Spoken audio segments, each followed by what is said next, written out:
Muito bem, Ana. Fique à vontade. Olha, professor. Tá fazendo arte aí? Ai, ele quer apertar os botões do Note. Ai, uma loucura.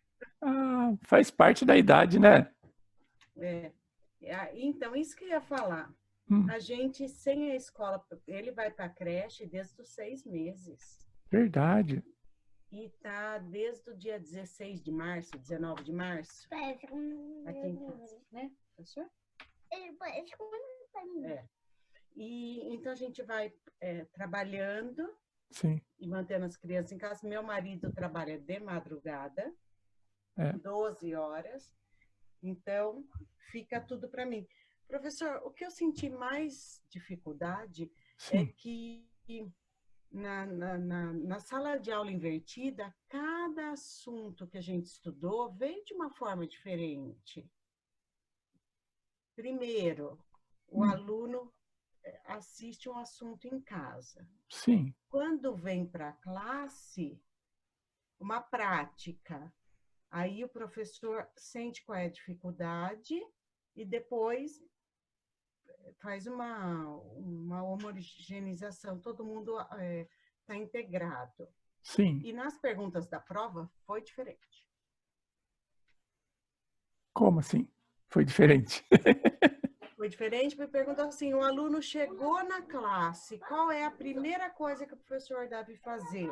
Sim. Eu acho que é a prática, não é? Não.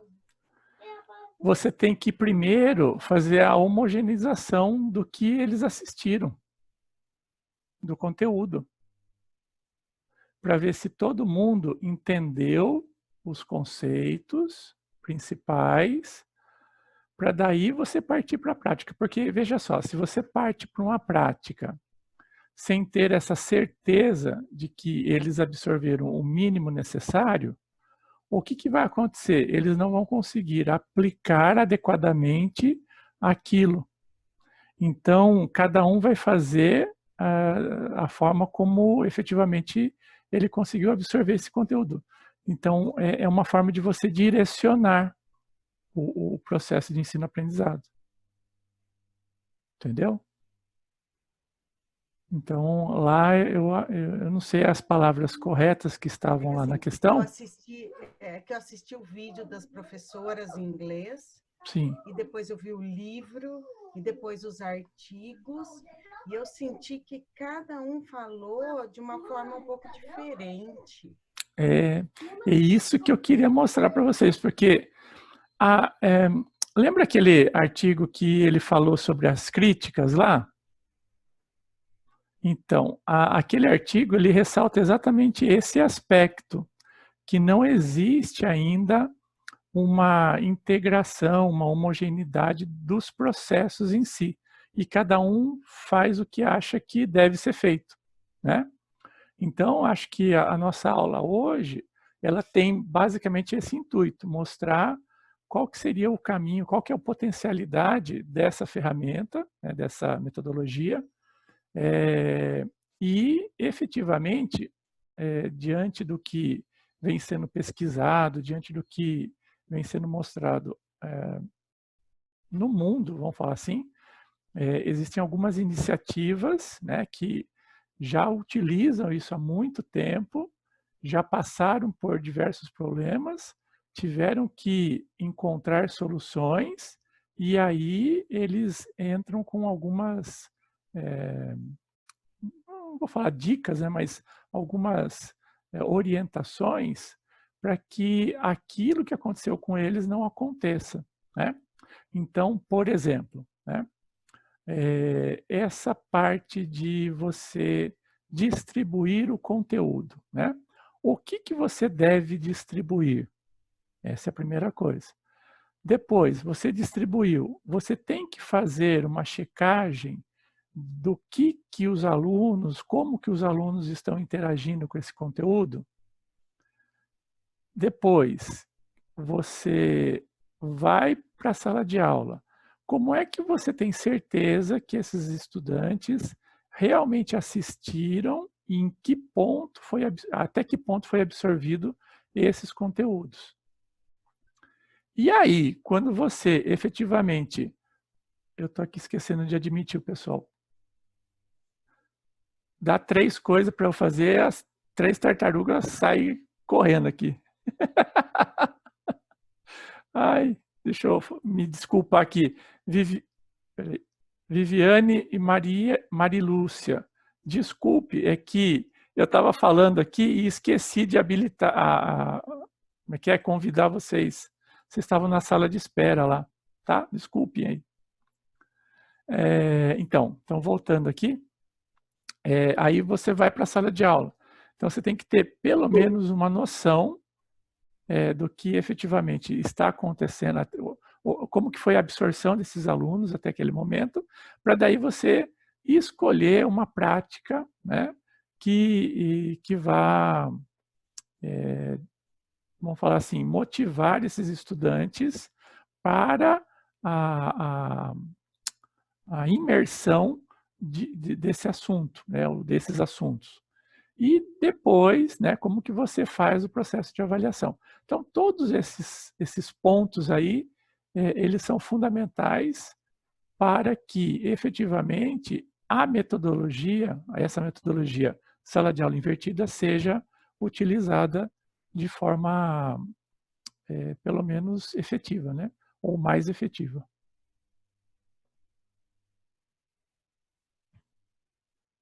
Vamos começar pelo começo? O que vocês querem? Viviane, Marilúcia, e aí, tudo bem? Conseguiram ler o material? Ionei também chegou aí, eu nem falei oi. Oi, Ionei, tudo bem? Tudo bem, professor? Boa noite. Olá, gente. Boa noite.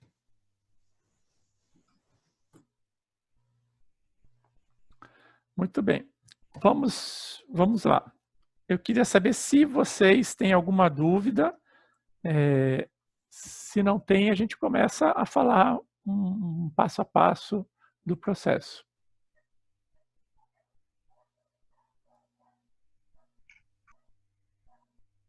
Professor? Oi. O nosso modelo de aprendizagem nesse curso é o Just in Time, lá, o Just in Teaching, e sala de aula invertida. Sim. Não, essa era a minha dúvida. É mais sala de aula invertida. Mas o Just in Learning, Just in Teaching, né, também.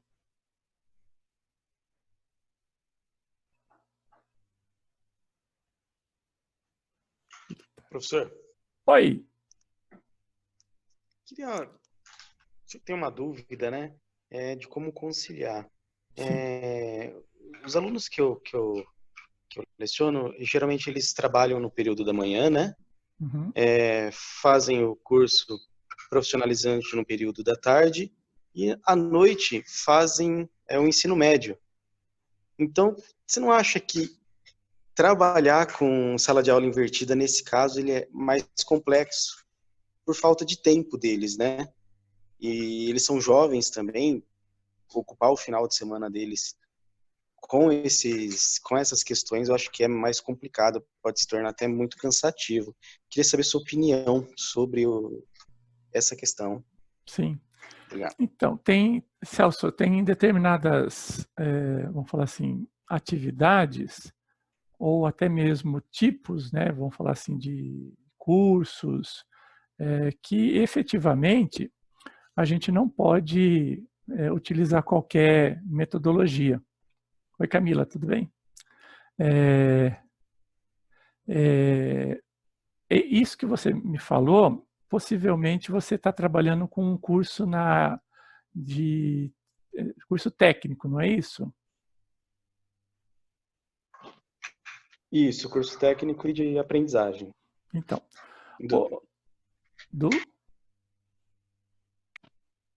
Não, curso técnico e aprendizagem mesmo, isso. Entendi.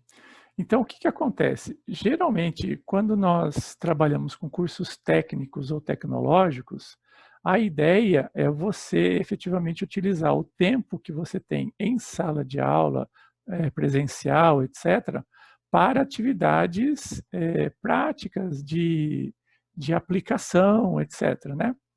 Mas, dependendo do público-alvo, você não pode efetivamente trabalhar só isso. Você tem que trabalhar também o embasamento, a teoria, né? E não passar, vamos falar assim, coisas para que ele faça além dos muros, né?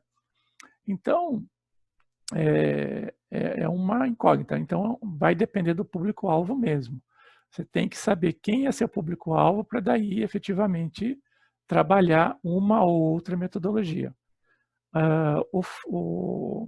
Vamos resgatar o conceito de Flipped Classroom, né? Ele surgiu especificamente, basicamente, em 3 grandes vertentes, tá? A primeira vertente e a mais utilizada, e que teve um maior peso na utilização, foi aquela onde as escolas tinham problemas de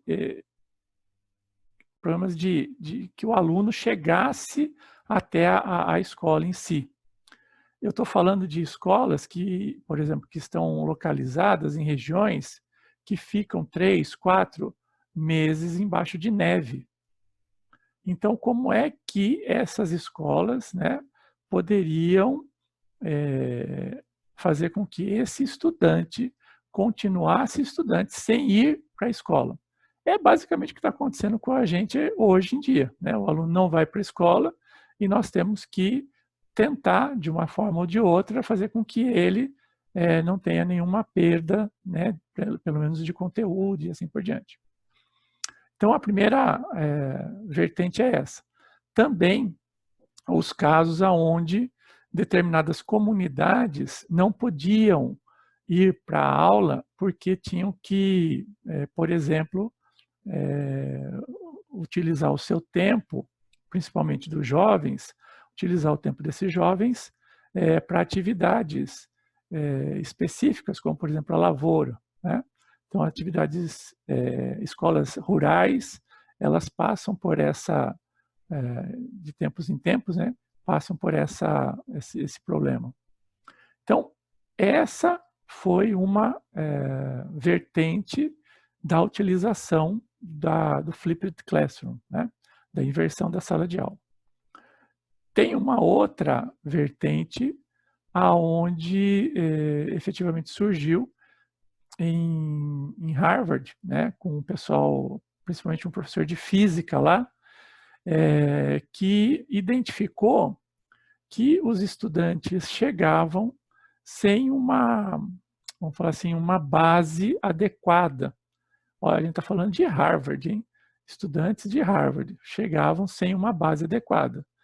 E ele começou a utilizar, então, mecanismos, tanto em sala de aula quanto fora da sala de aula, para suprir esse gap conceitual que existia nos estudantes.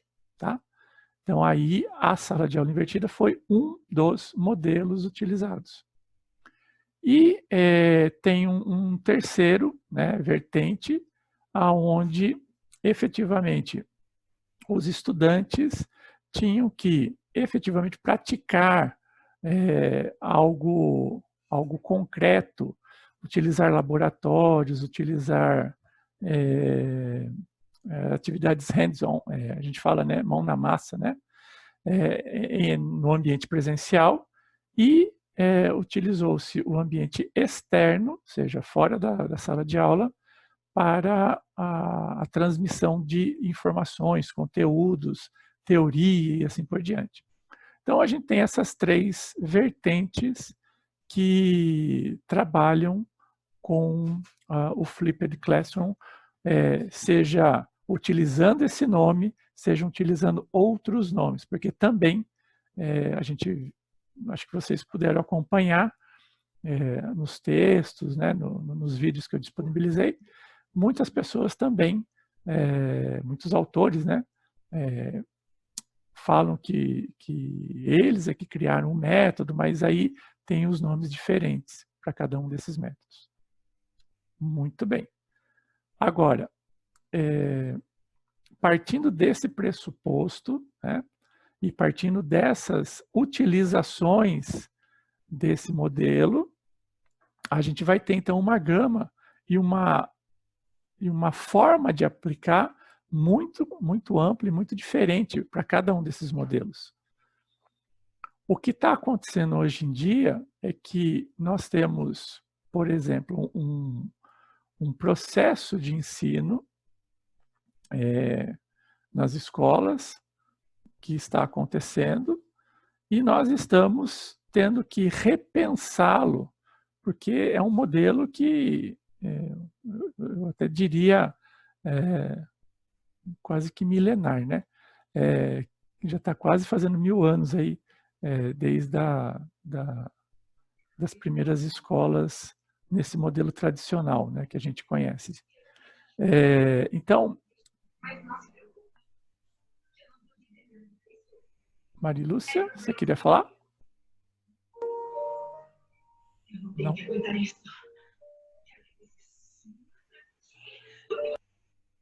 Então, está nesse modelo. Então, o que está acontecendo também? Nós estamos tendo o impacto das novas tecnologias em sala de aula. E aí nós estamos tendo que repensar as nossas práticas e fazer com que essas novas tecnologias sejam agregadas ao nosso processo, né, ao processo didático-pedagógico. E, efetivamente, deixa eu habilitar aqui. E aí a gente está tendo que repensar as diversas formas, e uma delas é a utilização da sala de aula invertida. Se vocês acompanharam... Oi, tudo bem? Oi, joia? Muito bom. Então, se vocês pensar, acho que vocês viram, né, em alguns artigos que a gente disponibilizou lá, que uma dos pontos chaves, eu acho que não foi nem artigo, acho que foi aquele primeiro vídeo da Universidade de Santa Maria, que a professora, né, que montou aquele vídeo lá, falou que é essa necessidade de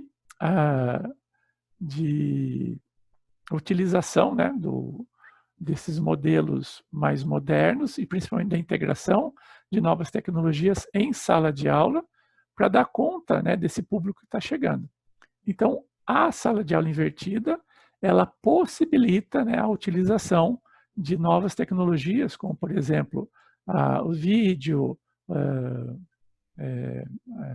celulares e tantos outros aparelhos, né, podcasts, ou seja, todas essas novas tecnologias, a gente pode fazer uso dela utilizando essa metodologia em si.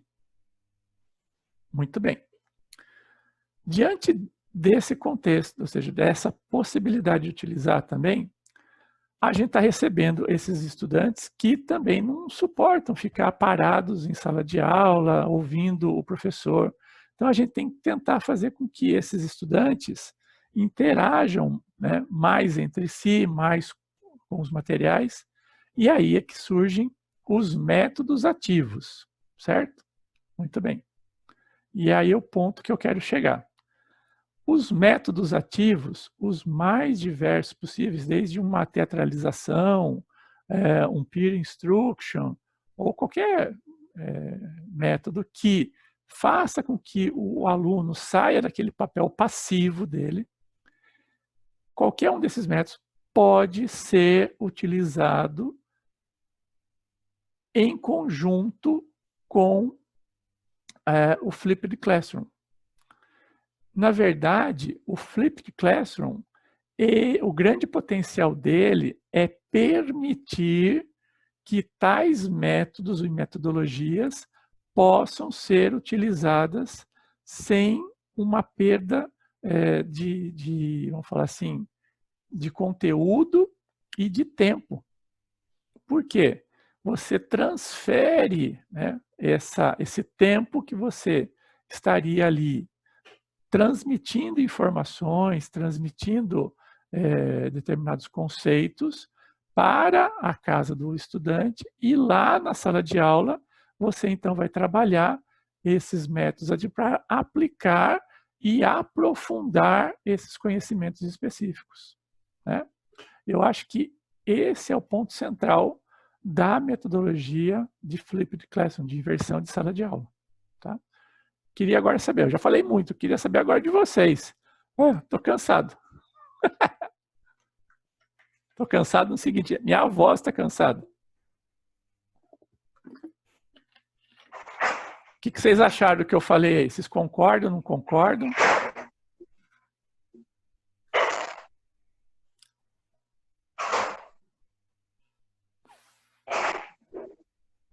Vamos fazer por ordem alfabética, é isso? Não?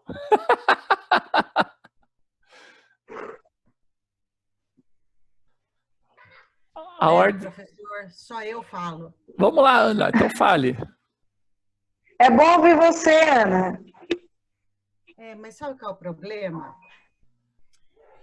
Eu sou professora numa escola técnica. Tenho 17 professores, todos fazendo trabalho teórico à distância. Tem um professor que não consegue mandar um e-mail para os alunos com o trabalho que fez. Como que eu vou pedir sala de aula invertida? Assim, tudo bem que o curso é para professores, mas vamos pensar de um outro lado também, né? Uhum.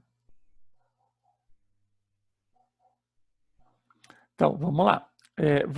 Se eu entendi bem, você está falando que os professores não têm condição de acompanhar isso, é isso? Ou os alunos?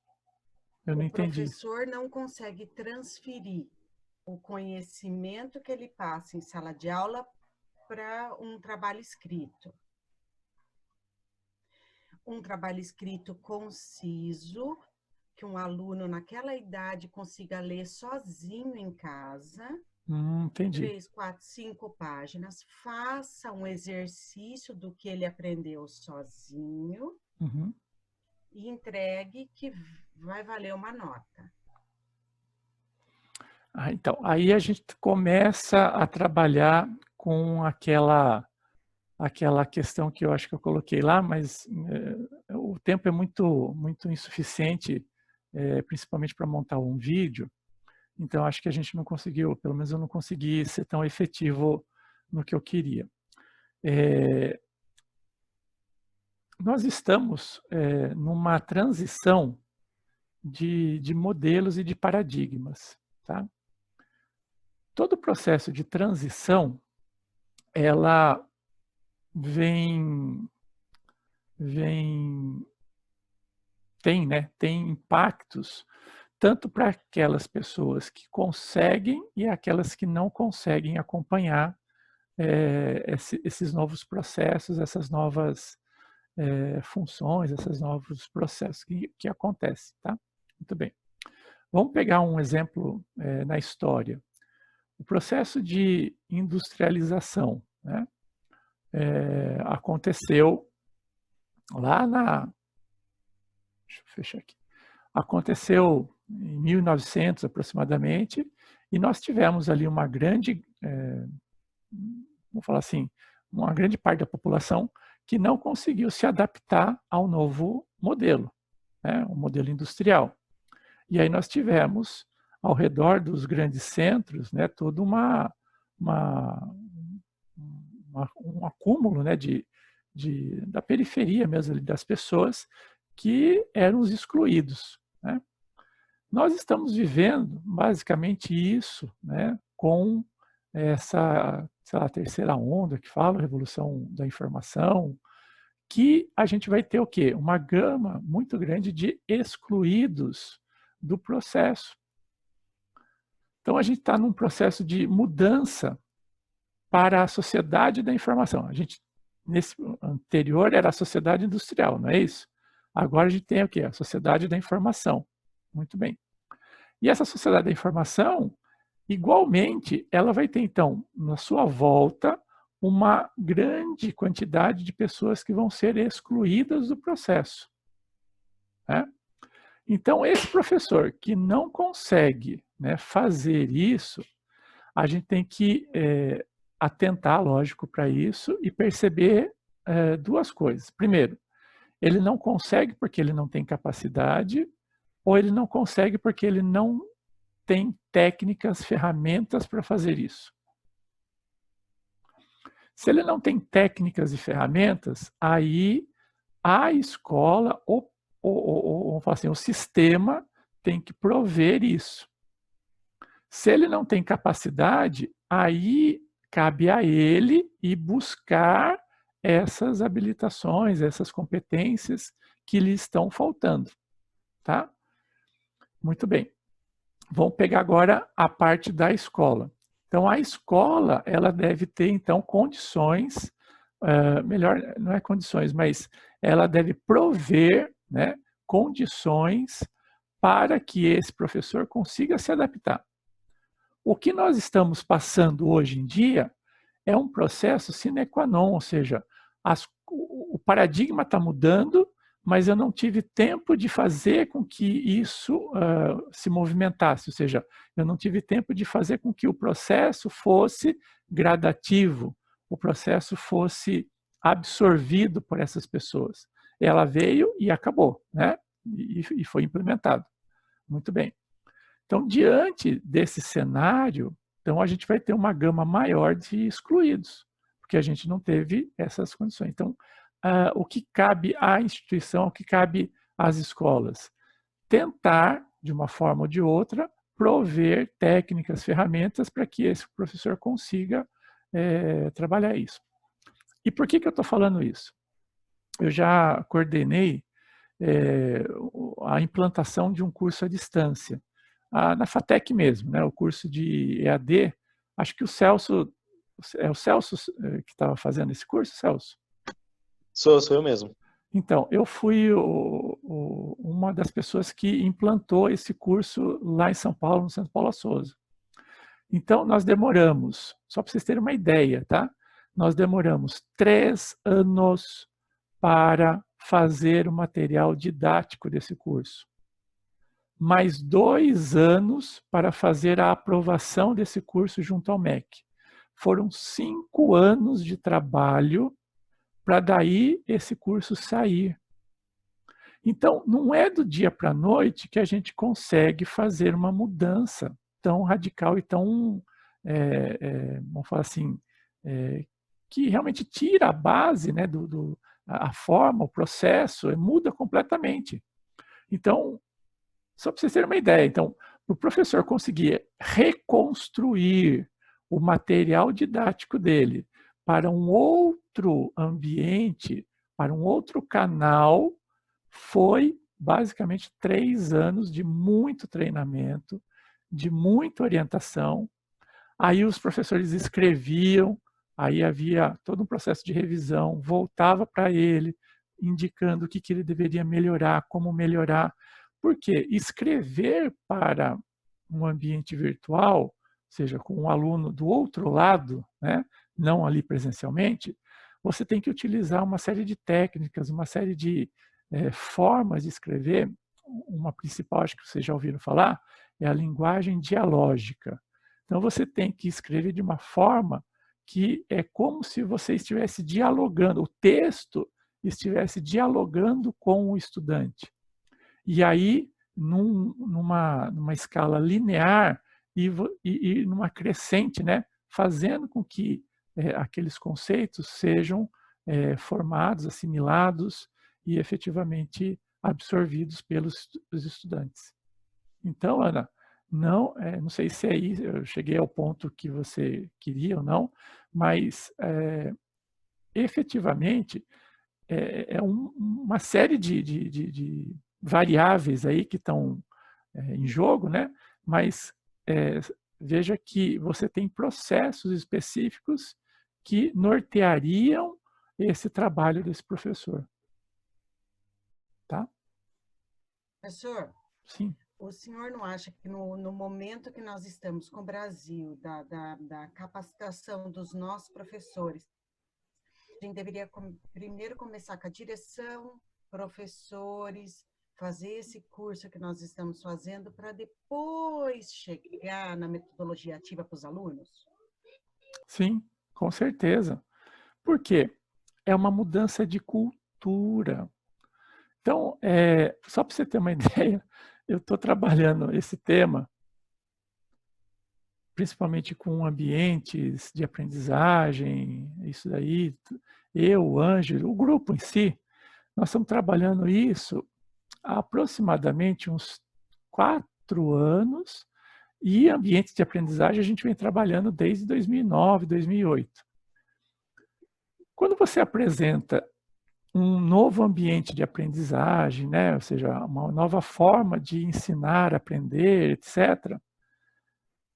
Você tem, eu estou vendo aqui o tempo, né? Falta 2 minutos.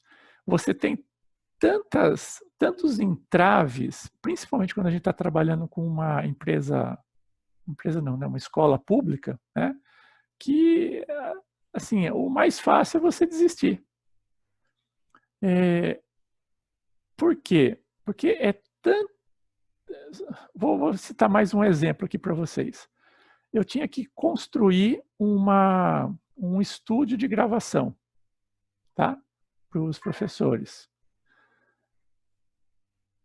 Depois do 3º ano tentando construir um estúdio de gravação, porque é assim, é tanto entrave, é tanta burocracia, é tanto pega o orçamento daqui, faz isso, não sei o quê. Aí quando você chega e tem um projeto, tem os orçamentos, tem tudo, aí você não tem um espaço físico, aonde que você vai montar isso? Sabe?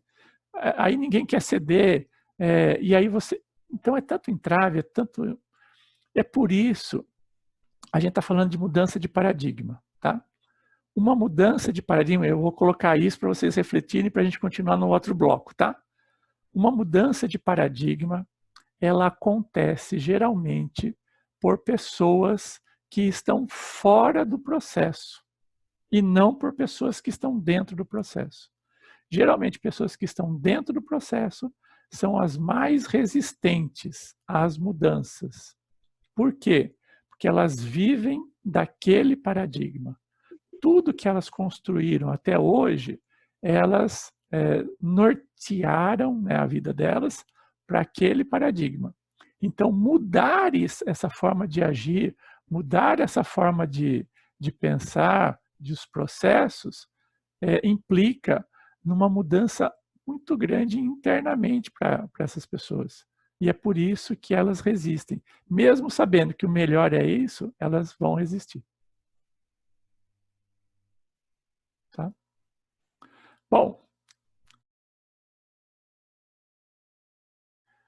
Está aqui gravando, beleza. Então, eu só queria retomar um assunto que o Celso, né, colocou. E aí, o que eu faço com esse estudante que não tem tempo para praticar, ou seja, fazer as atividades extra lá em casa, né? Ou seja, utilizar efetivamente o Flipped, né? lá em casa, então, ver esse conteúdo. Bom, eu recomendo que você utilize a sala de aula para isso, né? E aí a sala de aula ela é utilizada com outras metodologias ativas, com outras formas de fazer com que efetivamente esse conteúdo seja absorvido melhor.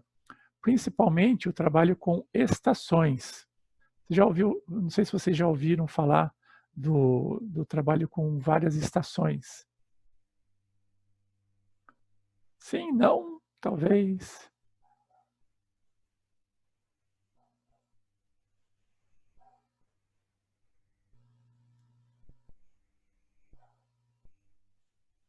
Não, eu nunca ouvi. Não ouvi Não? também não. É mais ou menos assim. Imagina só, a tua sala, né, tem lá um conjunto de 2 ou 3 computadores num canto. Num outro canto você tem uma mesa, sei lá, redonda. Num outro canto você tem lá, sei lá, 3 ou 4 mesas que podem ser juntadas ali, com uma estante de livros ali. Então, você pode, por exemplo, trabalhar com estações. Então, um grupo de alunos poderia, então, ir para os computadores, fazer uma pesquisa sobre um determinado tema. Enquanto isso, um outro grupo trabalhando um outro tema, um assunto, sei lá, uma pesquisa colaborativa, né? Ou então o desenvolvimento de um jogo, até mesmo jogando, né? Um jogo, lógico, né? Didático, específico para aquele determinado conteúdo, enquanto que outros pesquisando, sei lá, livros, revistas, jornais específicos, mais atuais e específicos naquele assunto. E aí você faz com que esses estudantes rotacionem, ou seja, passem em cada uma dessas estações. Esse é uma das formas de trabalho com estações em sala de aula. Então, você tem aí a aplicação de uma metodologia muito ativa, né? Ou seja, são os estudantes que vão buscar os conceitos, um aprofundamento, ou até mesmo o desenvolvimento de um projeto. Eles vão buscar, então, formas de desenvolver determinadas atividades, processos, etc., nesses ambientes. E aí, você, num determinado, seja, em um determinado período da aula, se você tiver lá, por exemplo, 4 momentos de aula, né, seguidas, aí você pode utilizar, sei lá, os 2 primeiros para isso, o próximo para você reunir o pessoal e ver o que eles conseguiram pesquisar, ou seja, uma forma de disseminação, né, desse conteúdo. E, no último, você faz o fechamento falando exatamente os pontos que devem ser ressaltados, um nivelamento. Então, é uma outra forma de fazer a sala de aula invertida, mas dentro da sala de aula, né? Então, é uma outra forma de utilizar isso. Mas isso aí é chamado de rotação por estação, tá? Ou rotação por estações. Rotação por estações. Então, Celso, fica a dica aí. Desculpe, Camila.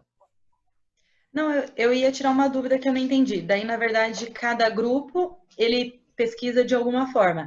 E aí, eles vão passando entre eles mesmos. Então, por exemplo, um grupo ficou para pesquisar, sei lá, na internet.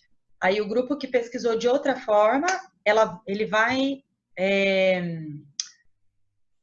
passando nos grupos para ir conhecendo um pouco. É isso? Não sei se eu entendi muito bem. Você pode fazer várias formas. Primeiro, cada grupo... aí você também dá um negócio para eles, que é o poder de decisão, tá? Então, eles decidem qual é a forma que mais interessa a eles buscar um determinado conhecimento. E essa possibilidade de decidir, eu acredito, pelo menos alguns teóricos falam que é uma das ferramentas mais poderosas hoje em dia, principalmente com a nova geração que está chegando. Ou seja, você dar a elas, né, a escolha. Tá? Então, essa é uma forma. Ele escolhe o que ele quer fazer. Se ele quer pesquisar na internet, se ele quer aprender jogando, se ele quer aprender procurando num jornal, se ele quer aprender, sei lá, trabalhando em grupo, num determinado desenvolvimento de um projeto. Então, você dá essa possibilidade a eles. Essa é uma forma de você aplicar isso, tá? Eu vou disponibilizar aqui, deixa eu ver se eu tenho aqui rapidamente.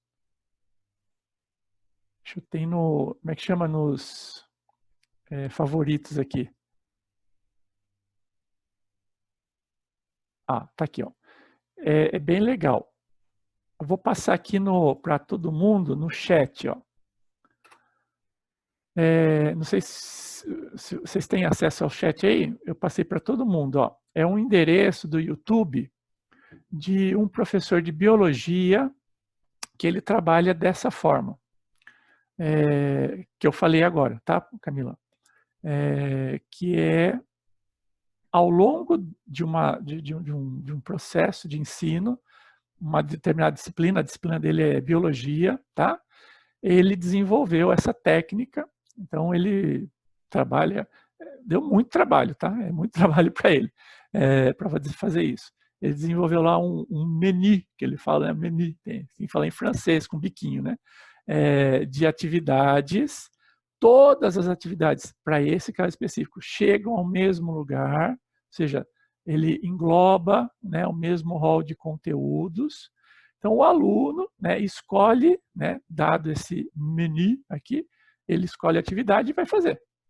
E aí, no final, seja de algumas aulas, de um determinado bimestre, um período, aí eles se juntam e expõem isso, como é que eles conseguiram desenvolver, o que eles conseguiram desenvolver daquilo.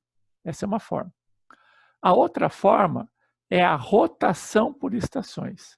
A rotação por estações é assim, cada grupo de estudantes vai, num determinado momento da aula, trabalhar em uma estação.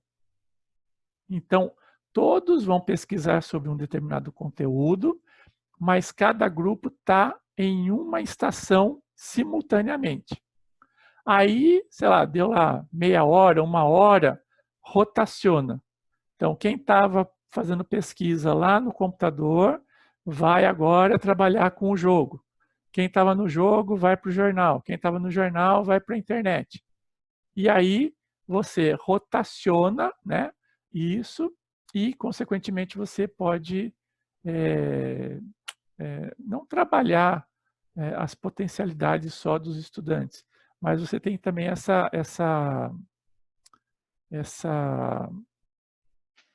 Várias formas de aprender. Sim. Várias formas diferentes, né, de buscar um conteúdo. E aí também você motiva mais, eles não ficam lá passivos, né? Esperando apenas o conteúdo.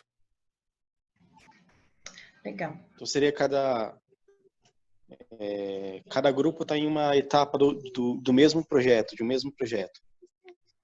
Então, tem isso também, Celso, que vou imaginar, você quer desenvolver um projeto, o PBL trabalha mais ou menos nesse sentido, onde os estudantes estariam, cada um, né, num determinado fase do desenvolvimento de um projeto, né? Sim, pode ser dessa forma, ou também pode ser simplesmente fontes diferentes de acesso a uma determinada informação. Então, não significa que você está trabalhando no desenvolvimento de um projeto. Você pode estar trabalhando simplesmente a busca por conceitos de um determinado assunto. Tá? Você não precisa ter assim, um projeto mais elaborado para você trabalhar dessa forma. Simplesmente, vamos pesquisar sobre, sei lá, um assunto, sei lá, interdisciplinaridade. Então, enquanto um aluno, eu estou falando interdisciplinaridade aqui para a gente, né? Ou seja, não para os alunos mais pequenininhos, né? Então, para nós aqui, seria um tema, por exemplo, que nós poderíamos fazer a divisão por estações e cada um ir buscando uma forma. Então, enquanto um está buscando na internet, outro está buscando no jornal, outro está buscando nos livros, revistas, etc., o outro está fazendo, por exemplo, tentando criar um jogo interdisciplinar que trabalha a questão interdisciplinar, por exemplo. Então, você tem um tema, um conceito que você trabalharia dessa forma. Entendi. Obrigado. Por isso. No final do que nós estávamos falando, né, da último módulo, eu acho que eu consegui responder, Ana, a sua indagação. A gente saiu com uma reflexão, não é isso? Paradigmas, né? Ou seja, como que essa mudança de paradigmas ela envolve tanto aspectos institucionais quanto aspectos pessoais. E aí eu disse que, às vezes, os aspectos pessoais, né, eles são muito mais difíceis de mudar, porque a gente está trabalhando com o que a gente chama de cultura, né? Cultura individual, e na instituição de cultura institucional ou organizacional, né? Então, essas coisas são muito difíceis de serem mudadas, porque fazem parte, o próprio nome diz, né, de uma instituição, né? Foram instituídos dessa forma, então é muito mais difícil de ter ali uma mudança. Ana.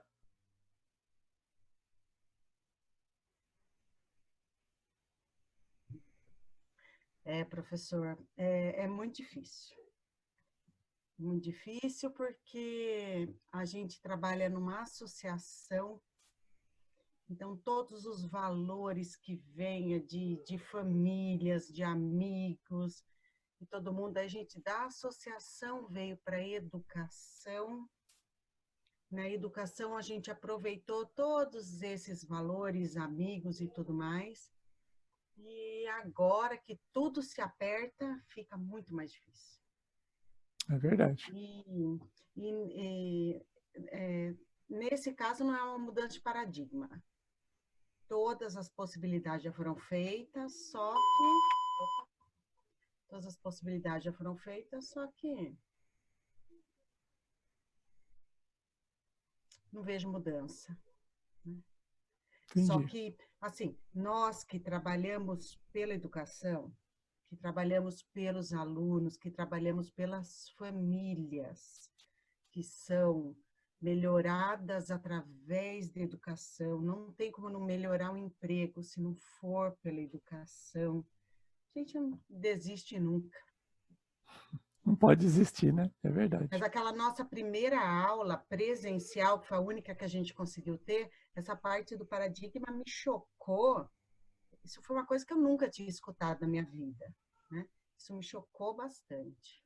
Como é difícil. Muito. E aí eu recomendo para vocês um livro, não sei se vocês já leram, chama-se... Puxa vida. Peraí que eu já...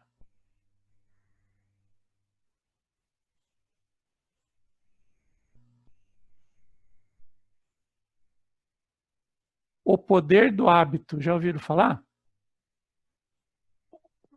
Sim, Vocês já leram? já. Já? O que Bom. você achou, Celso? Qual o autor? O autor, Charles Duhigg. Acho que não. Não? Deixa eu ver se eu consigo passar aqui para vocês uma imagem do livro. Chat. Não pode, peraí. Eu vou gravar ela num arquivo. Mas o que é basicamente esse livro? Ele mostra que, independente do hábito que nós temos, tudo faz parte de... Repete o nome do livro, professor. O nome do livro? Eu tô colocando aqui na... Eu achei que tinha falado e eu não acompanhei. O Poder do Hábito. Perfeito. O Poder do Hábito. Então, eu tenho ele em casa e eu ainda não consegui. Então consiga. Eu vou pegar e aí eu mostro. Isso, legal. Eu não tenho aqui. Então, ele trabalha basicamente o conceito de que os hábitos, eles são lógico, né, como o próprio nome diz, Porque as coisas chegam na vida da gente, a gente ainda não... Esse daí mesmo. É esse daí, ó. Poder do Hábito. Isso mesmo. Não consegui. Essa rotina aí envolvente, né? Porque tem que chamar desse jeito, porque tem gente que está com uma rotina bem diferente da nossa. Então, ainda não consegui mesmo. Até tentei, parei na página... Página 49. Iniciei e tem ele no YouTube, através de áudio. Já tentei passando roupa, tentando só ouvir, mas não deu. Não deu. Então, assim, ó, eu vou resumir assim em algumas palavras para você, mas assim, é só para motivar vocês a lerem, tá? Então, todo o hábito, ele basicamente ele é disparado por uma deixa. O livro fala deixa. É algum gatilho. É um gatilho que faz com que um hábito seja disparado. Por exemplo, você tem o hábito de fumar. Qual que seria uma deixa para você fumar? Não sei, eu não fumo, mas o que eu vejo, né, eu reparo nas pessoas é um cafezinho que elas tomam dispara, então, esse hábito. E aí, efetivamente, depois que elas fumam, existe um negócio chamado de recompensa, que é basicamente um bem-estar ou então uma tranquilidade maior. Não sei, tá? Estou só aqui supondo.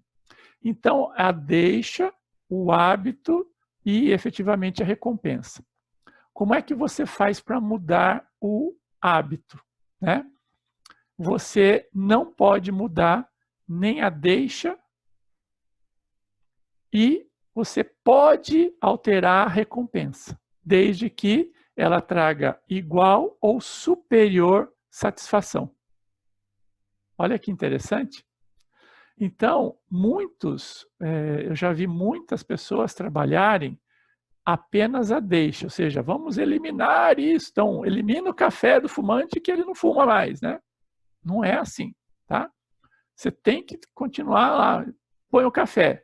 O que poderia fazer com que ele conseguisse relaxar, alguma coisa assim? Sei lá, chupar uma bala, né, comer um doce, às vezes, né, a glicose ali faria algum processo. E aí, se no final a recompensa de uma saciedade, um relaxamento for conseguido, você então começa a ter um processo, né, de substituição desses hábitos. Começa, né? Mas aí também é uma intenção daquele que quer mudar o hábito. Trazendo para o nosso mundo aqui, tá? Então, o professor, né, ele está se sentindo acuado, ou seja, com novas tecnologias, tudo mais.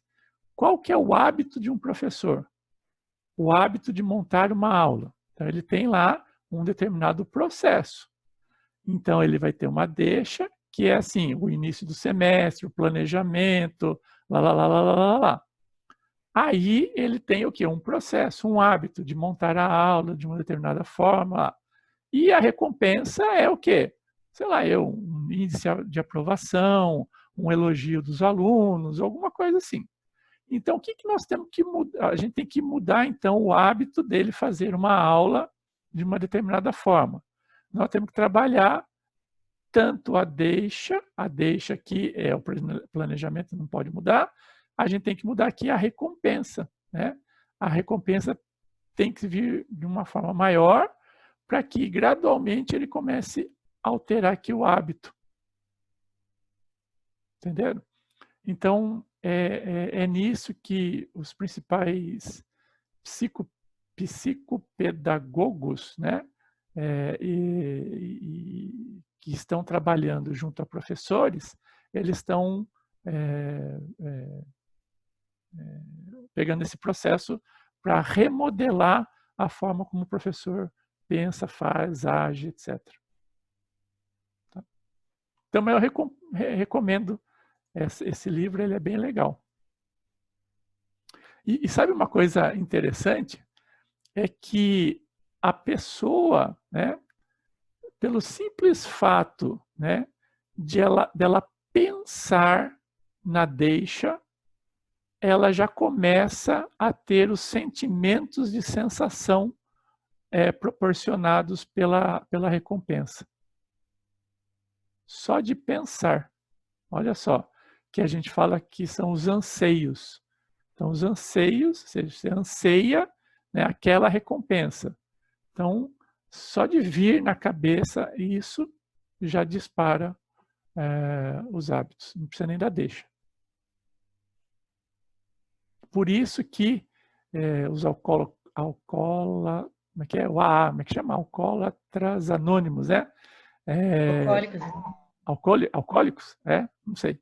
eles trabalham com isso, só que eles vão bem a fundo, porque os anseios, né, são muito superiores. Então, eles trabalham com a interação, né, a troca de experiência entre as várias pessoas, e eles trabalham com uma coisa também chamada fé.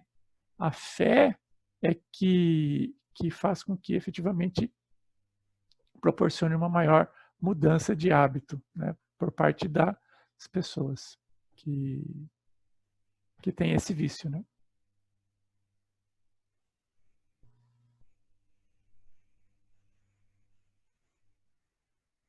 Vamos lá. O que mais? Vanessa, Viviane, Ionei, vocês não falaram nada. A Gidailma hoje está calada. Eu acho, eu e a Vanessa. Professor, a gente está numa fase. Está conseguindo me ouvir? Sim. Quem trabalha na rede de Itu, né, para todo mundo nesse envolvimento. A gente vai começar segunda as aulas remotas. Então, a gente está nessa semana de planejamento.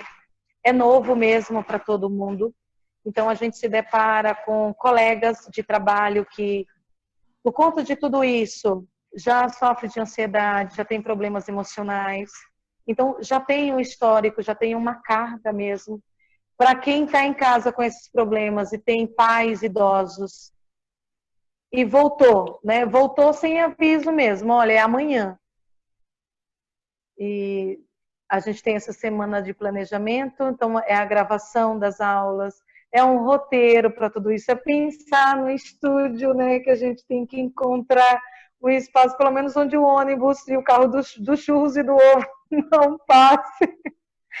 Né? Então, está sendo uma semana, primeiro para acolher esses nossos colegas, como é que eles voltam, porque a gente não parou, né? Teve um grupo que não parou mesmo, a gente tinha que estar de plantão para poder orientar os pais, porque eles não paravam, né, de ligar, querendo saber como é que tudo isso vai voltar. Então, assim, é uma entrega de material para as crianças, isso que eu estou falando de 0 a 3 anos. Né? Então, é pensar como é que eu vou passar essa informação. A orientação é a gente estar gravando videoaula para o pai, né, com orientações, para que o pai consiga, no momento oportuno, porque não vai ser uma plataforma interativa, né, estar realizando com o seu filho. E aí esse material, quando tudo voltar, e tomara que volte logo, o pai traz esse material que foi realizado com o filho. E aí, por ser já dialetivo, né, já considerado desde do início... eu já me perdi nas datas. Então, a gente vai conseguir, sim, ter um registro, né, para dizer que a criança, ela participou. Então, foi uma semana que eu não consegui, de verdade, acompanhar nada da aula. Eu perdi até a avaliação. Então, assim, eu me dei conta que eu perdi a avaliação. Não é que a gente acha que uma coisa é mais importante que a outra. É porque quando a gente vai fazer dar errado e a gente tem... Nossa, é um desabafo até, né? Um desabafo mesmo, acabou sendo. Mas está sendo uma experiência. Eu acho que esse curso veio mesmo num momento em que parece que a gente precisava disso. E é um curso que a gente está fazendo e a gente está colocando em prática mesmo. De que maneira a gente consegue chegar no outro de um jeito bem bacana, porque foi o início de ano já, então algumas crianças nem começaram conosco, iriam começar uma adaptação. Então, algumas crianças só foram um dia, e aí, né, teve aquela semana que a gente não sabia o que iria acontecer. Então, é chegar mesmo na casa dos pais, através de um vídeo, acolhendo, dizendo que está difícil mesmo para todo mundo, mas tem aquele lado de que a gente, como escola, a gente precisa convidar para que eles deem continuidade conosco, porque não pode parar. É verdade. Então, é um coração cheio mesmo, coração pequenininho, né? Uma pergunta, aí... o processo que vocês estão utilizando, né? Vocês pensaram em algo relacionado à gamificação? Não. Eu vou te falar outra coisa. Eu tive uma mãe que ela dividiu, falou assim, olha, meu filho tem 2 anos, né? 2 anos e meio, e até os 2 anos e meio eu ainda não dei para ele o celular. Tá certo. A gente está falando de uma faixa etária de que quando a gente grava uma aula que tem que dar para o aluno segurar, a criança ele aprende vivenciando, eu preciso brincar, eu preciso explorar. É uma fase que aprende muito no sensorial. Tô falando de bebês. Eu tenho berçário de 4 a 11 meses, de 1 ano, 2 anos. O mais velho tem 3 anos e meio. Mas viu, Gida, eu não estou falando das crianças. Eu estou falando de gamificação para os pais. O envolvimento dos pais, não sei, numa fase como essa... Nós temos uma plataforma. Tá, mas imagina só, Né? um pai, ele quer que efetivamente o filho ele tenha um maior contato com o conteúdo, com a exploração, com as coisas, né? Muito bem. Certo. Se você conseguir, e aí como que você consegue motivar esse pai a fazer determinadas coisas? Uma das possibilidades seria a gamificação, aonde você vai dando, vamos falar assim... Deixa eu ver se eu entendi. É jogo? Porque na minha cabeça veio isso. É jogo? Então, são os conceitos dos jogos que você adota, por exemplo, num processo de ensino-aprendizado. Vamos pegar um processo que é utilizado hoje em dia no comércio e é gamificação. Você tem cartão de crédito? Você trabalha com cartão de crédito? Não? Oi? Não, nunca usei. Nunca Tenho usou. até medo. Você já tem cartão fidelidade de alguma loja? De alguma não, loja? eu sou dessas coisas. Não, não. Essa, por exemplo, é uma forma de atrair o público, né? Ou seja, você entendi. vai lá, compra, você ganha uns pontinhos e na próxima compra você pode trocar esses pontinhos por produto. Entendi. Isso é gamificação. Então, trazendo lá para o pai. Então, você tem lá, por exemplo, um jogo, imagina um jogo, onde cada parte, sabe aquele jogo de dado, onde você vai passando, você joga lá 5, aí você conta 5 casinhas. Aí a outra, aqui, esquece o dado, isso. Então, você faz assim, cada casinha, por exemplo, poderia ser o conjunto de 1 dia, 2 dias, 3 dias. Então, o pai deveria, então, na primeira casinha, ele deveria fazer isso, isso, isso, isso com a criança. Ele só pode passar para a casinha 2 se ele terminou aquilo lá. Aí, passando para a casinha 2, tá? E aí, você dá o quê? O desafio para ele que ele tem que terminar esse jogo, né, até, sei lá, julho. Entendeu? Então, é uma forma de Entendi. guiar... Que bacana, professor. Obrigada. Guiar os pais, né, para a consecução de determinados objetivos que vocês querem que eles realizem, de uma forma direcionada e com um propósito, né? Ou seja, eles também vão se sentir, sei lá, constrangidos, no mínimo, né, se não tiverem completado o jogo até o final de julho. Sei lá, é uma ideia, tá?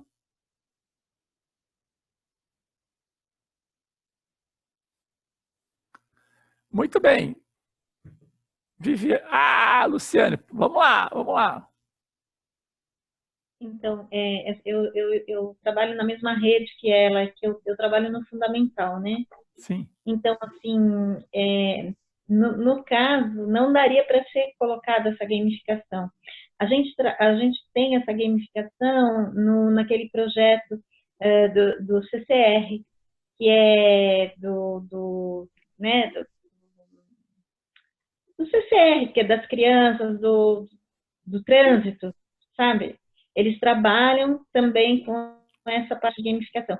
Mas essa plataforma que a gente está, que foi feita na rede, ela não suportaria uma gamificação, mesmo que fosse para o pai, a não ser que achasse assim, bem joia, que a gente conseguisse só enviar um link, porque ele não suportaria. A rede tem 15 mil alunos, né? E é uma plataforma só para toda a rede. E que plataforma é essa? É da Connect. Aqui eu estava comentando, as crianças têm a oportunidade de fazer uso do portal da Somos, através do Plural, através do Canvas, que foi disponibilizado no site da Prefeitura, no link da Secretaria de Educação, e aí as crianças têm esse momento de jogo. Então, quando falou de gamificação, eu pensei da criança jogar. E aí vem o professor muito além, né, trazendo uma realidade completamente diferente da que eu tinha como questão de cultura mesmo. Obrigada por você compartilhar. Realmente, o Connect, diante do que a gente vem vivenciando, é só para aquilo mesmo. Eu fiquei fora, né, da casinha, na verdade, quando o assunto foi gamificação. Eu tive apenas esse foco. Mas a gamificação, que a gente até viu, que eu participei no CCR, ela é bem interessante. Você pode trazer ela não só para os games via vídeo, até para um game dentro da sala de aula, sem ter o vídeo. Sim, né? com certeza. Porque é a sistemática da gamificação. Então, é interessante, mas assim, nesse momento atual, talvez isso, a não ser que a gente tivesse um bom programa, que tivesse um bom link, que a gente anexasse no Connect apenas o link, para que jogasse ele, direcionasse ele para isso. Aí eu não sei, eu não sei no caso das creches, né, como está sendo. Eu estou falando na parte do fundamental. A parte do fundamental seria, assim, meio que impossível. A não ser isso, tivesse um bom link para ele fazer subir o vídeo sem precisar deixar com que a plataforma ficasse ainda mais pesada. Agora, no caso da creche, eu não sei, né? De repente, fazer esse link e jogar ele pro Somos, pro Plural. Eu só não sei se tem essa possibilidade, né? Eu desconheço. Tá, muito bem. E aí? Mas vamos voltar agora para a aula, sala de aula invertida. Vamos lá. E aí? O que vocês falam? A Camila já perguntou, a Ana já perguntou, Celso já perguntou, Ionei, Vanessa e Viviane. Vamos lá, vamos lá. Professor. Oi. Na verdade, eu não tenho uma dúvida, é uma angústia e é muito parecida com a da Ana. Sim. Porque, assim, para que a gente consiga realizar a sala de aula invertida e produzir as metodologias, nós realmente precisamos trabalhar a formação dos professores. É muito difícil lidar com essa quebra de paradigma. Muitos, além da quebra de paradigma, o comodismo, né? Tá bom assim, porque, na verdade, essa nova proposta tira da zona de conforto. É incerto, eu vou ter que pesquisar, eu vou ter que correr atrás. A sala invertida, ela não é só passar o conteúdo antes da aula, é preparar. O som... Oi, voltou? A gente ouviu até preparar. Então, é preparar, planejar um conteúdo que seja desafiador para que esses alunos busquem e que aí venham a interagir na sala de aula. Então, não é só o fato do método tradicional que eu vou passar, o aluno aprenda ou não, eu passei, né? E é muito difícil lidar com isso. Então, essa angústia já existia, e aí toda essa situação que nós estamos vivendo agora só veio ampliar essa angústia. Porque, de repente, né, nós até estávamos caminhando já com esses professores. De repente, mudou tudo. E eles estão tendo que gravar essas videoaulas. Então, o desespero deles, a falta de experiência, o medo, né? Essa quebra da cultura está sendo muito difícil, professor, muito difícil mesmo. E é muito interessante, porque, na verdade, a gente vai começar a trabalhar, não como se deveria, mas um pouco dessa sala de aula invertida, porque elas estão gravando as aulas para que eles trabalhem o conteúdo em casa e, quando tudo retornar, nós vamos retomar. Então, seria mais ou menos, né, parecido, mas um grande desafio, porque está muito difícil. Sim, com certeza. E veja, o que aconteceu com a situação atual, né, ela fez com que houvesse a mudança. Vamos mudar e temos que mudar. Não e tem jeito. Não tem jeito, né? Foi Diferente assim se nós estávamos diferente de uma situação normal, onde as mudanças seriam gradativas. Veja, a resistência ela se reduziu, né, quase que a zero por uma necessidade. Vai terminar o tempo? Vamos voltar na próxima sala. Então, professora, é difícil lidar com essa situação agora, né, atual, diante desse novo cenário, porque elas estão tendo que gravar as videoaulas e essa quebra de paradigma, essa mudança da cultura, de hábitos, do novo, da incerteza. Então, tá difícil de lidar com isso. Sim.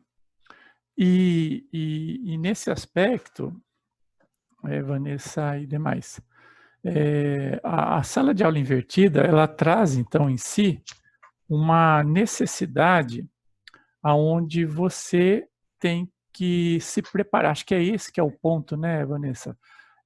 A preparação do processo. Então, não é mais você chegar lá na sala de aula e não que você não prepare, né, um material, um conteúdo, mas você efetivamente tem uma mudança significativa de como preparar a sua aula, de como preparar o conteúdo, a forma de escolher, a forma de disponibilizar esse conteúdo é diferente. Então, nesse aspecto, acho que a gente o Ângelo vai trabalhar na semana que vem muito isso, principalmente que a forma de contratação hoje dos professores, né, ela não é adequada a esse modelo de ensino. Tá? Por quê? Nós vamos ter uma carga muito grande antes, uma outra carga durante e uma outra carga depois do encontro presencial. E, geralmente, as instituições, as formas de contratação, elas estão centradas, por exemplo, num pagamento de hora-aula. Né?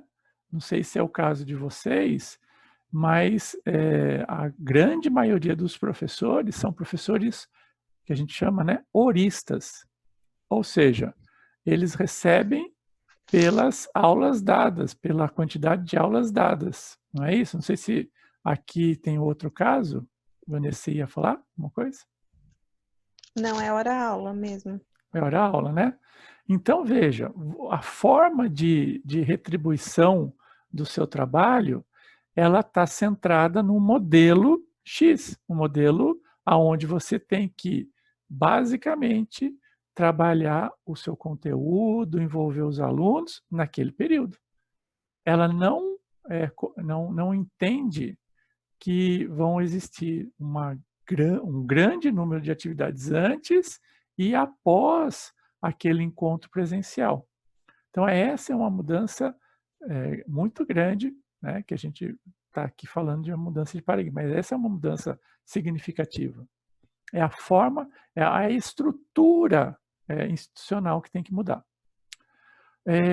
Um outro aspecto é lógico, é a preparação desse professor, mas ele só pode se preparar se ele tiver modelos que o permitem, né? E é nesse aspecto que eu gostaria de retomar um desafio que eu fiz para vocês. Não sei se vocês chegaram a ver o desafio que eu propus lá para vocês. Vocês chegaram a ver o desafio de inversão? Como que eu inverto algo invertido? Quem chegou a ver aqui? Quem conseguiu pensar a respeito do desafio?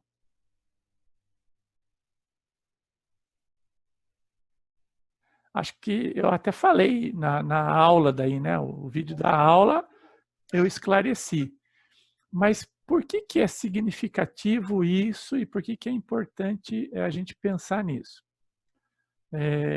O pessoal da Faculdade de Educação de Stanford, eles notaram que a utilização desse modelo de sala de aula invertida por um longo período, né, e também sem uma mudança de processo, ele tinha uma curva bem assim, ó,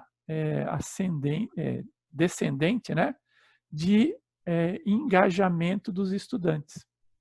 Então, aquele material que foi disponibilizado para os estudantes estudarem, né, previamente à aula, na primeira aula, nossa, todo mundo viu, até viu mais conteúdo.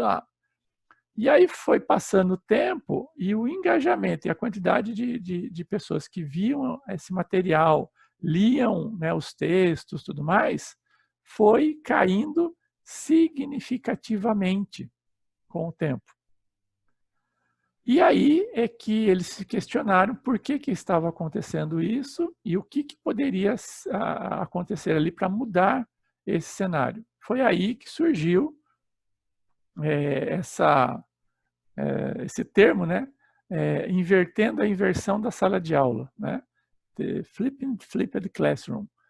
É mais ou menos o seguinte: quando a gente pensa numa superfície, né, bidimensional, como uma folha de papel, a gente fala assim, inverter a inversão, a gente chega na mesma posição, certo?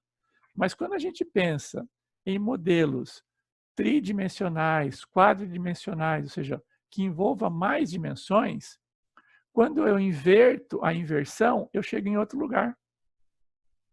Ou seja, eu não estou chegando no mesmo lugar, eu estou chegando em uma outra dimensão, ó. Ou seja, eu estou focando numa outra variável ou num conjunto de variáveis distintas do que eu tinha antigamente.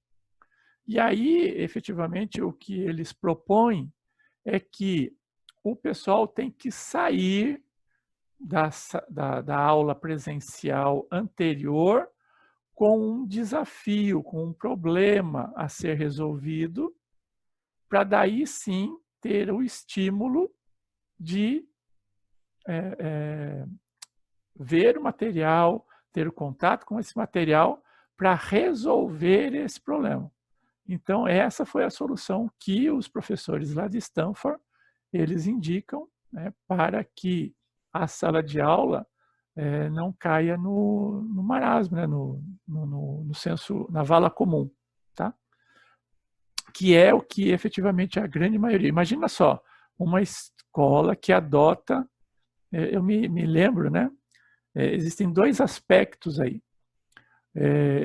Há um ano atrás, uma instituição de ensino aqui da nossa região, de ensino superior, começou a adotar, todos os professores agora têm que desenvolver atividades ativas para os estudantes, tem que fazer isso, tem que fazer aquilo, blá, blá, blá. Beleza, os professores fizeram.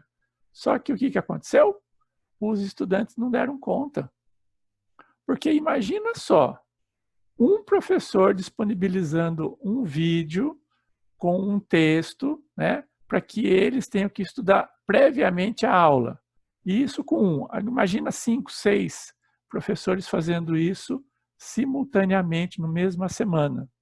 Não dá para acompanhar, é praticamente impossível de acompanhar. Então, é aí que que entra em cena uma coisa importantíssima, que é o planejamento institucional. É aí que entra em cena o coordenador pedagógico. O coordenador pedagógico é ele que tem que verificar qual é, né, a trilha, qual é a quantidade de informações que devem ser disponibilizadas por semana e dosar entre uma disciplina e outra. Enquanto uma está trabalhando um determinado assunto, depois a outra, ou seja, é como uma máquina, né? Vocês já observaram um motor a combustão? Os pistões, cada hora, um pistão está lá em cima, o outro está lá embaixo. Depois eles vão invertendo. Não existe. Imagina só todo mundo subir e descer. Aí a engrenagem não roda, né? Então tem que haver o quê? Uma coordenação, ou seja, uma orquestração por parte do coordenador pedagógico e também por parte dos professores, para que não haja sobreposição de conteúdo, para que não haja excesso de atividades, para que efetivamente só aquilo necessário seja realmente aprofundado, né? Então, é muito importante esses dois aspectos no processo de condução da sala de aula invertida e de processos envolvendo metodologias ativas. Sem isso, você vai incorrer em alguns problemas. E a ponta mais fraca, que são os estudantes, é eles que mais vão sofrer. Vanessa, tudo bem? Tudo bem.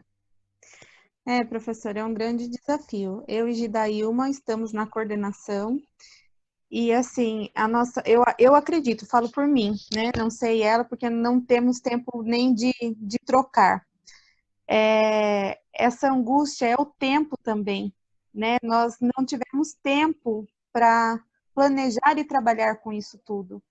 Então, nós estamos acolhendo esses professores, fazendo um intensivão de formação, né, para que eles aprendam a lidar com essa nova metodologia e que isso realmente possibilite uma aprendizagem aos alunos, que não seja mais uma ferramenta que eu uso por usar, né, ou por obrigação, mas que tenha um fundamento, um significado e um resultado. E olha só que fantástico, porque a Luciane Panisson, né, que trabalhou com vocês na aula passada, ela falou uma coisa muito importante.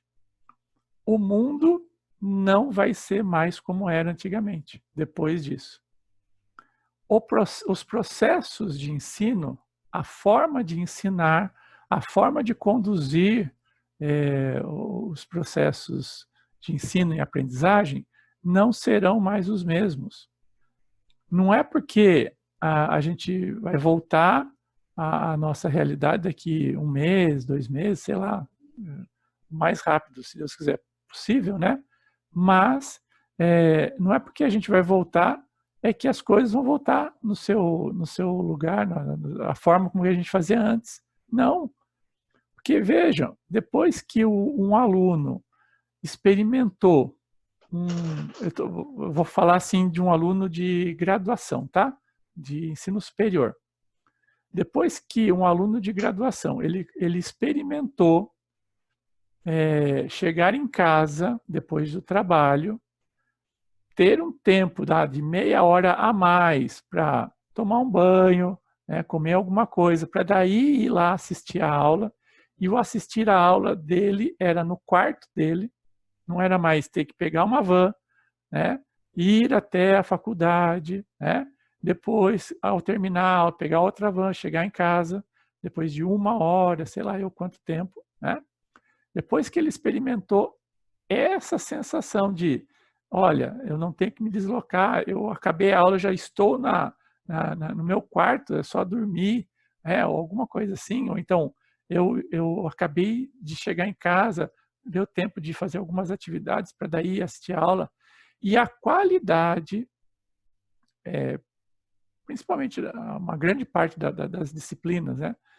A qualidade não se perdeu, ou seja, eles conseguiram ter mais ou menos aí uma mesma qualidade de ensino, essas coisas não vão mudar mais. Ou seja, o professor, a instituição, eles vão ter que se adaptar a uma nova realidade, principalmente essa de o virtual, né, vamos falar assim, o online se integrar ao presencial. Essa coisa de integração, isso não se perde mais. E aí, o que vai realmente ser, acho que, adotado pela maioria das instituições é um planejamento, né, de como é que efetivamente esse repositório de dados vai ser criado, vai ser mantido ao longo dos anos, ao longo do processo, e como é que eu faço essa integração entre o online e entre o presencial.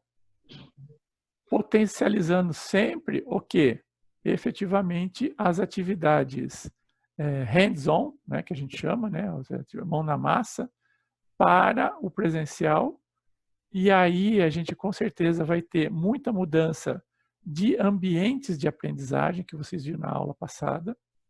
Os ambientes de aprendizagem, eles vão começar realmente a serem adotados, porque não tem mais sentido ter uma sala de aula quadrada para simplesmente transferir, passar informação, né? E isso pode ser feito num ambiente online, e o aluno nem precisar ir para a faculdade. E aí, nos ambientes de aprendizagem, basicamente, é o exercitar, é o praticar, é o fazer que vai prevalecer. Que é, hoje, uma das grandes funções, principalmente no ensino superior, né? Que é o ensino profissionalizante. Por mais que se fale, eu posso ter, e o profissionalizante não engloba só cursos técnicos ou tecnológicos, engloba até medicina. Medicina é um curso profissionalizante, né? Técnico, principalmente técnico. Ele ensina técnica de como, sei lá, fazer uma operação, colocar um braço no lugar, como engessar um braço, é uma técnica. Então, é um ensino técnico, né? Mas quase que 100% hands-on, né? Mão na massa. É verdade, professor. Até comentei com a Gidailma que esse curso é um presente na minha vida nessa nova situação. Está me ajudando muito, muito mesmo, a como lidar com isso, a como trabalhar com as professoras. E eu tento colocar na cabeça delas essa situação não como um problema, mas como uma evolução. Porque, na verdade, nós estamos evoluindo, né? Não tivemos tempo para digerir, planejar, enfim, mas é uma evolução. Quando voltarmos, nada mais realmente será a mesma coisa. E nós podemos utilizar essas experiências de uma forma que seja proveitosa para nós, né? Para que a gente consiga acrescentar essa nova metodologia dentro da nossa sala de aula, nas reuniões de pais, enfim. Vamos tentar ajustar e pensar sempre em evolução. Eu acho que essa é a palavra-chave, né? Evoluir. Evoluir para quê? Para que a gente consiga otimizar cada vez mais os processos e sempre pensando na aprendizagem. O foco é esse, gente. Não é no que eu vou ensinar, é o que o meu aluno tem que aprender. É por isso que Finlândia e tantos outros países se destacam, né, no PISA, em tantas outras. Eles não têm lá, sei lá, você pega, como é que chama aí, os BNCC, é uma coisa absurda aquilo lá, né? A quantidade de coisas que eu tenho que ensinar, que esse aluno tem que aprender, né, ao longo de poucos anos. Veja a matriz, não é nem matriz, né? Veja o conjunto de processos, de habilidades, de competências que são focadas, por exemplo, em escolas da Finlândia, da Alemanha, é muito restrito. E aí eu consigo efetivamente trabalhar melhor aqueles conteúdos básicos, consequentemente, se eu tenho uma certeza da aprendizagem desses estudantes. Quando eu tenho muito, eu não tenho quase nada, né? É aquela máxima da área de design, né? Menos é mais.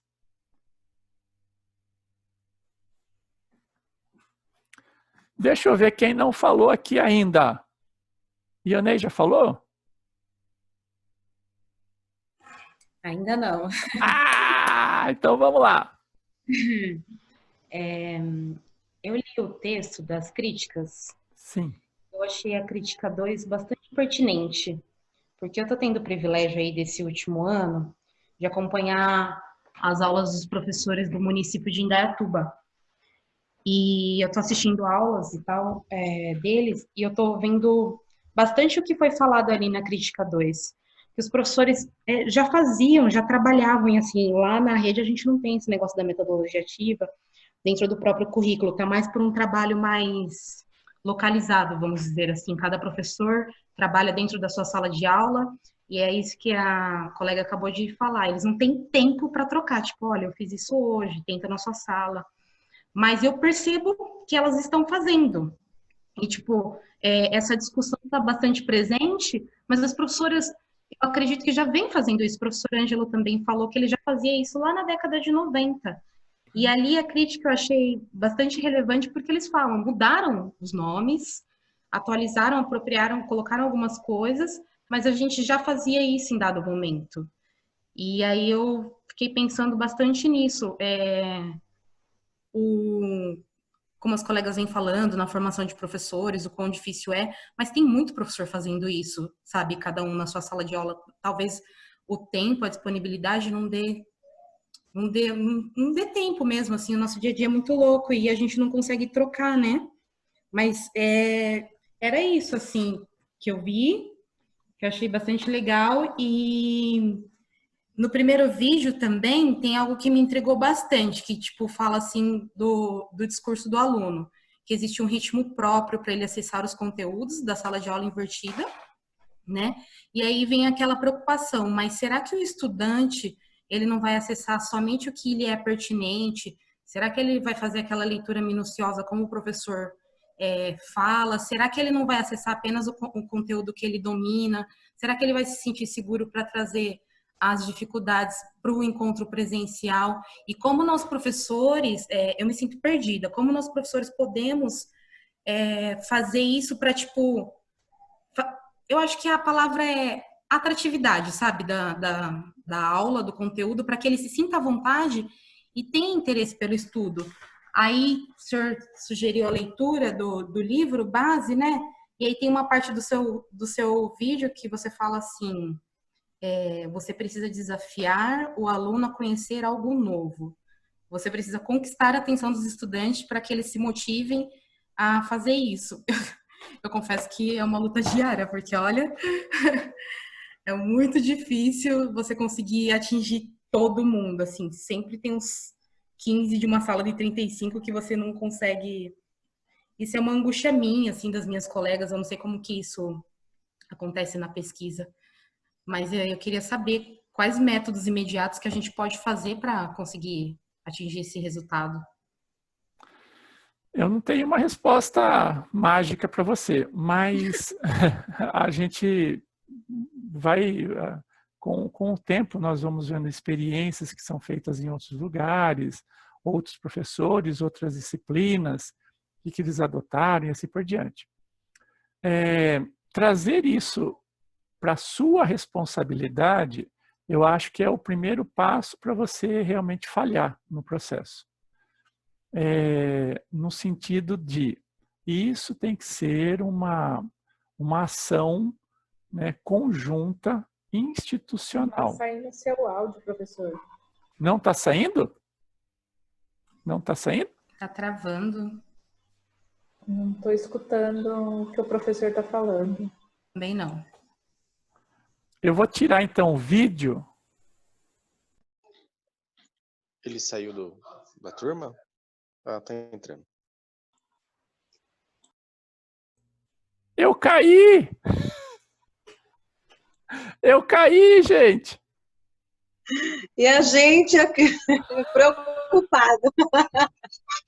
Foi um tombo que eu vou falar para vocês. Nossa, primeira vez que eu caio. Mas é verdade? Eu tô achando que caiu a internet. Eu tô brincando, caiu sim. Ai, Jesus! Então, eu estava comentando que eu não tenho uma fórmula mágica, né, de como fazer, né? Então, o que a gente tem são algumas experiências que alguns professores passaram e que a gente pode utilizar nesse processo. A primeira delas, que eu sei o que não deve ser feito, é você trazer para a responsabilidade sua, e tão somente sua, de tentar solucionar o problema de todos os estudantes. Isso deve ser o quê? Uma ação institucional e feita colaborativamente com todo o grupo de professores. Essa é a primeira coisa. A segunda coisa, quando você elabora um determinado conteúdo para o aluno pesquisar, etc., então, lembra que você tem que sair com um desafio, né, de conteúdo e tudo mais? Então, a ideia é essa, né?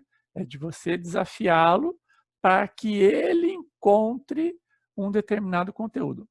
Então, nesse aspecto especificamente, o que você tem que disponibilizar para esse aluno? Tem que disponibilizar não especificamente o conteúdo em si, né? Se você tiver tempo, se você tiver recursos, tudo mais, você pode até fazer isso. Mas se você não tiver, o que você pode fazer é apenas disponibilizar em vídeo uma orientação, algumas dicas, algumas fontes de informação que ele pode encontrar essa informação. Não tente ser, num primeiro momento, o provedor de toda a informação necessária. Tente apenas orientar. E o terceiro aspecto, que é muito importante, é lá na sala de aula, né? Quando você recebe um grupo heterogêneo, você não pode trabalhar de forma homogênea. Esse é o grande, vamos falar assim, não falo erro, mas é o grande problema que nós enfrentamos. Nós temos que tentar ao máximo trabalhar de forma heterogênea com esses grupos.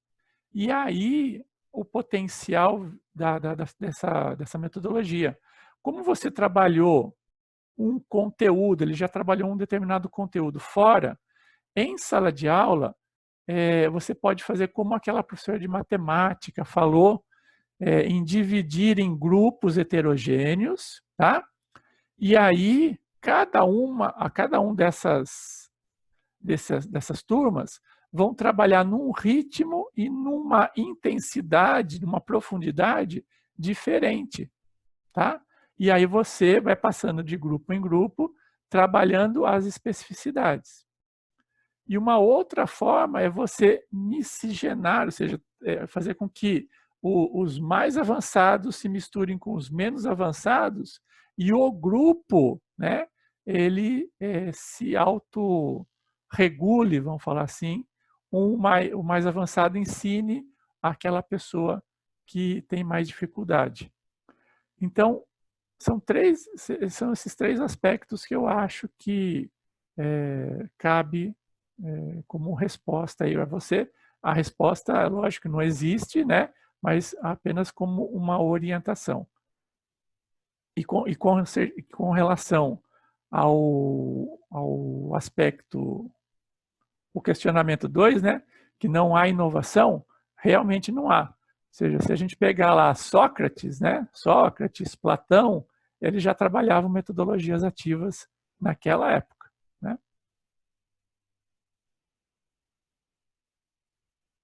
Até... Oh, desculpa.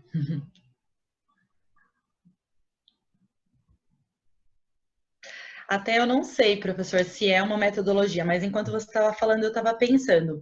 Talvez a gente até trabalhe um pouco disso na sala de aula. Por exemplo, eu dou aula de literatura. Então, quando eu vou trabalhar sei lá, um texto, sei lá, de Machado de Assis, por exemplo, eu peço para esse aluno antes ele já ler em casa, porque alguns são um pouco extensos, né? E a gente sabe que na sala de aula não daria tempo. Então, peço para eles lerem em casa, darem uma pesquisada, já levantarem opinião do que eles acham ali daquele enredo, tudo, para depois na sala de aula a gente poder discutir.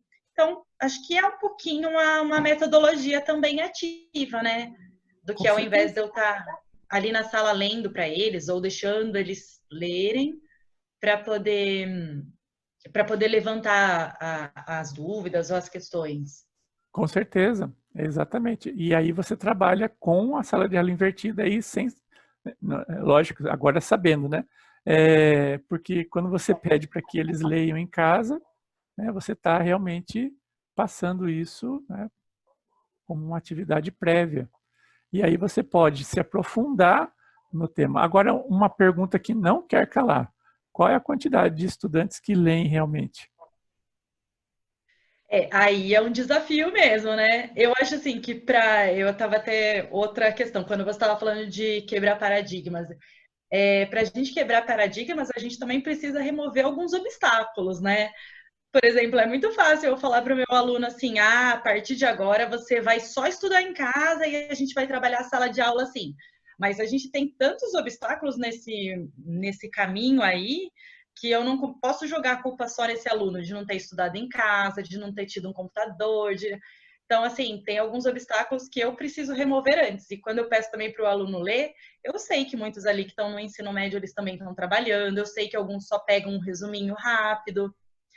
Então, é mais o adequar à realidade deles, né? Exatamente. Não é o que eu quero, mas a gente acaba fazendo isso.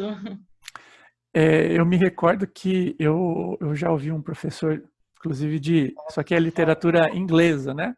Ele trabalhava com uma comunidade muito carente.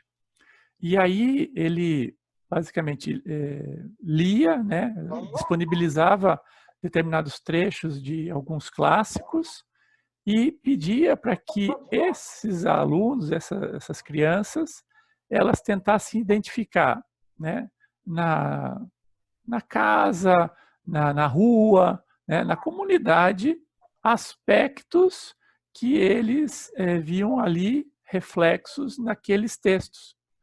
E aí saíam coisas muito interessantes. Então, eles traziam a realidade. Aí é Paulo Freire, né? Paulo Freire fala exatamente isso. Você tem que adequar, né, ao ambiente o processo. Então, é mais ou menos o que esse professor fazia no ensino aí. Então, a realidade do estudante é que, basicamente, eles via ou tentavam encontrar reflexo nos textos. É bem legal. Então, dá para fazer muita coisa, né? Eu também já vi, desculpe, cortando, eu já vi também pessoal que trabalha, histórias em quadrinho. Então, dado um texto, o aluno teria que fazer uma história em quadrinho com o determinado texto. Bacana. É que daí eu já também não sabia que isso se enquadrava num tipo de metodologia ativa. Sim. Porque, assim, então, bastante coisa que a gente faz hoje se enquadra, né? Sim, sim, muito. Que às vezes não dá o nome certo para a questão. Antes eu até pensava, quando falava de metodologia, eu fiquei pensando, eu falei, nossa, como que vou trabalhar isso na realidade do meu aluno? Porque não são todos que vão ter acesso à internet, que vão conseguir ler em casa. Mas tem outras formas também, né? Por livros, por textos. Muito, muito, muito. Assim, acho que no primeiro dia de aula eu mostrei que método ativo são muitos, tem, sei lá, centenas, às vezes, quiçá, milhares de métodos que você pode utilizar, focando que você vai fazer com que o seu estudante tome a frente do processo de querer aprender, né? Ou seja, ele tem que querer aprender. Não adianta você querer ensinar se ele não quiser aprender. Então, ele tem que querer aprender. E ao querer aprender, aí um mundo se abre, né? de possibilidades. Pessoal, estamos chegando ao fim de mais um encontro. Como passa rápido o tempo, né? Não sei para vocês, mas para mim que eu estou falando aqui, meu Deus. Voa, avoa, avoa. Professor, Oi. eu queria pedir desculpa, assim, que a gente, como coordenação de curso, fala de um lado do professor como se todos fossem iguais. E algumas professoras ficam magoadas, como se elas não tivessem dado o máximo, montado melhor conteúdo e tal. É que a gente é igual mãe, né?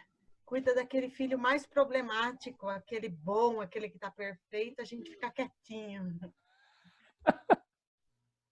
Marilúcia, fala lá, Marilúcia.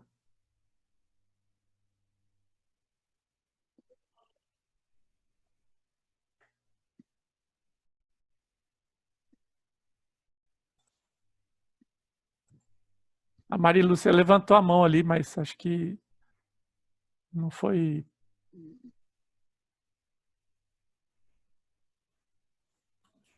Eu acho que ela mandou uma pergunta escrita, professor. Ela falou que tinha mandado uma pergunta. Mas aqui eu tô vendo o chat aqui, não tem nada. Eu falei para ela que não apareceu nada no chat também. Uai. Bom. Muito bem, mais alguma pergunta, dúvida, sugestão? Lembrando que na próxima aula... pode falar, Luciane. Opa. Naquela hora que o senhor falou assim, que a gente tem que sair da sala de aula, né? E com um problema a ser resolvido. Sim. Aí depois, aí falou de disponibilizar, até que entrou naquele assunto de que muitos professores ficaria carregado, todos os professores pedindo mesmo, cada um o seu tema, cada um, né? E se for um tema transversal, um tema que aborde tudo e que cada um utilize aquele tema, ou parcialmente, né? Isso, é isso aí. É aí que entra efetivamente a coordenação e é aí que entra também o planejamento do processo de ensino-aprendizagem nessas novas metodologias. O PBL, ele trabalha exatamente com esse processo, né? Então, você tem que desenhar um projeto bem grande para que todas as disciplinas se encaixem ali, e isso dá muito trabalho, não é fácil. Gente, está acabando, menos de 1 minuto. Queria agradecer a presença de vocês, muito obrigado. E, semana que vem temos o professor Ângelo novamente aqui, tá joia? Valeu, boa noite.